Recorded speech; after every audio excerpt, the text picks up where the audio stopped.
Let's stay in the financial tracking feature to learn how to update the payment for a fee.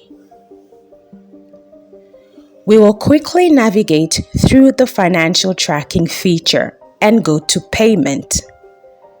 This will take us to the Payment Progress interface for each student.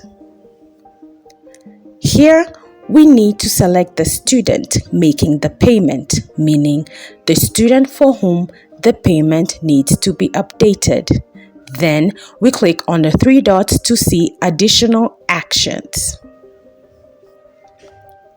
To proceed, we click on Edit. An information card will appear with all the necessary details about the fee. We can clearly see the student's class, phone number, the fee title, and the fee status. Below that, we can see the total fee amount, and next to it, the amount already paid, if any. In the last field, we will enter the amount to be paid. Once the amount is entered, we click on Generate Receipt to create the proof of payment.